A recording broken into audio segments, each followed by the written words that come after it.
আসসালামু আলাইকুম রহমতুল্লাহি ওবরাকাতু।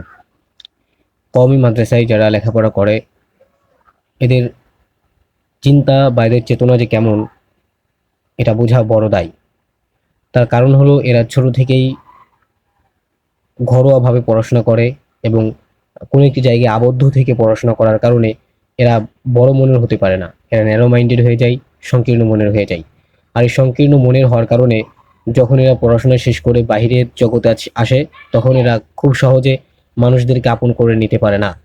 এটা তাদের বড় একটি সমস্যা। আসলে আরেকটি বিষয় এখানে লক্ষণীয়, সেটি হলো এরা যখন পড়াশোনা করে তখন এদের কিছু ফ্যাসিবাদী উস্তাদ রয়েছে যাদের কাজ হচ্ছে সমাজে বিশৃঙ্খলা তৈরি করা, সমাজে ফাতনা ফাসাদ তৈরি করা, এবং এরা এদের ছাত্রদেরকেও সেভাবে গড়ে তোলে। কার এগেনস্টে বলতে হবে, কার বিরুদ্ধে বলতে হবে, কার আকিদা ঠিক নেই। আরে ভাই, তুমি কি আকিদার ফেরিওয়ালা হয়ে গিয়েছো নাকি? কার আকিদা ঠিক আছে, কার আকিদা ঠিক নেই কথা বলার তুমি কে? তোমার নিজের আকিদা তুমি নিজে ঠিক করো। অন্যের বিরুদ্ধে কথা বলা, সমাজে বিশৃঙ্খলা তৈরি করা, এগুলা কি আকিদা নাকি? খুব মাদ্রাসায় পড়াশোনা করার মাদ্রাসায় পড়াশোনা করার সুবাদে খুব ছোট থেকে এগুলা দেখে আসতেছি। কওমিতে যারা পড়াশোনা করে এরা এক একটা ঝামেলা সৃষ্টি করার ওস্তাদ। বিভিন্ন জায়গায় দেখেছি যে ওরা বিভিন্ন জায়গায় গিয়ে এক একজনের বিরুদ্ধে কথা বলতেছে। যখন তাদেরকে প্রেস বা সাংবাদিক গিয়ে জিজ্ঞাসা করেছে যে ভাই আপনি এখানে কেন এসেছেন, সে বলতে পারে না। মানে বিরোধিতা যে কেন করছে সেটাও সে জানে না। হাস্যকর। সমাজে যে অন্যায় হচ্ছে, বিশৃঙ্খলা হচ্ছে, অন্যায়ভাবে মানুষের শরীর থেকে অঝরে রক্ত ঝরানো হচ্ছে, এগুলো নিয়ে দেখবেন না যে এরা একটা স্ট্যাটাস দিয়েছে, একটি পোস্ট করেছে, লেখালেখি করেছে, কোনো বক্তব্য দিয়েছে, তাহলে কি ধরে নিব যে তোমাদের ফতুয়া এগুলো জায়েজ? মানুষের শরীর থেকে অন্যায়ভাবে রক্ত ঝরানো কি জায়েজ? কোন ফতোয়ায় আছে, কোন কিতাবে আছে? তোমরা যে ফাজলামো শুরু করেছে এগুলা বন্ধ করো। তুমি নিজেকে অনেক বড় জ্ঞানী বলে জাহির করতে চেষ্টা করো, কোনো লাভ নেই। তুমি জ্ঞান অর্জন করেছো, সো হোয়াট হ্যাপেন্ড, কি হয়েছে?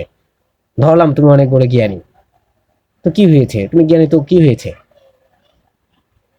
তোমার দ্বারা সমাজে কোনো উপকার হচ্ছে?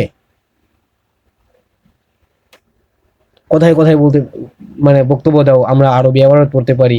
কারা এরকম আরবি ইবারত পড়তে পারে? তুমি আরবি ইবারত পড়তে পারো, সো তোমার এই পড়া দিয়ে সমাজে কি উপকার হচ্ছে, কি বেনিফিট হচ্ছে? মানুষ উপকৃত হচ্ছে তোমার এই পড়া দিয়ে? তোমার এই পড়া দিয়ে, তোমার এই ইবারত পড়া দিয়ে মানুষ ক্ষতিগ্রস্ত ছাড়া উপকার হচ্ছে না, উপকৃত হচ্ছে না। সুতরাং এই আকীদার ডিলার না হয়ে মানুষের কল্যাণকামী হও। আকীদার এই ব্যবসা বন্ধ করো। কতদিন চালাবা? আকীদার এই ব্যবসা কতদিন করবা, কতদিন চালাবা? তোমার নিজের ঘরনা থেকে ছেলেরা এই ঘরনায় এসে তোমাদের কোমর ভেঙে দিবে। এর এক একটা ঝামেলা বাঁধানোর উস্তাদ। সারা বাংলাদেশিরা বিশৃঙ্খলা তৈরি করে রাখে। 2 দিন আগে হবিগঞ্জে একটি ছেলের চোখ উপড়ে ফেলা হয়েছে, নিউজে দেখলাম। একজন প্রেস কনফারেন্স করে উনি বলতেছেন ওই ছেলের ব্যাপারে, তার বাবা অত্যন্ত অসুস্থ, মাও অসুস্থ, একমাত্র ছেলে উনি যে পড়াশোনা করে এবং ফ্রিল্যান্সিং করে বা অন্যান্য কাজ করে সে তার পরিবার চালায় এবং নিজের খরচ বহন করে।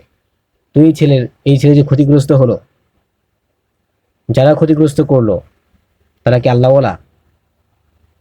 তারা কি এক একজন আব্দুল কাদের জিলানী রহিমাহুল্লাহ? ফতোয়া নেই কেন,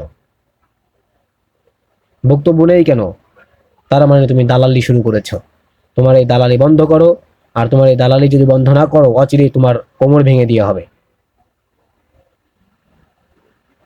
আল্লাহ এই জাতির এই সকল বুদ্ধ হুজুরদেরকে, মৌলভীদেরকে, যাদের মনস্তাত্ত্বিক অবনতি ঘটেছে, এই সকল বুদ্ধ হুজুরদেরকে আল্লাহ হেদায়েত দান করুক। আর যদি হেদায়েত না থাকে যেহেতু এরা জাতির মাঝে বিভেদ তৈরি করে, আল্লাহর যা মন চায় আল্লাহদের সাথে তা করুক।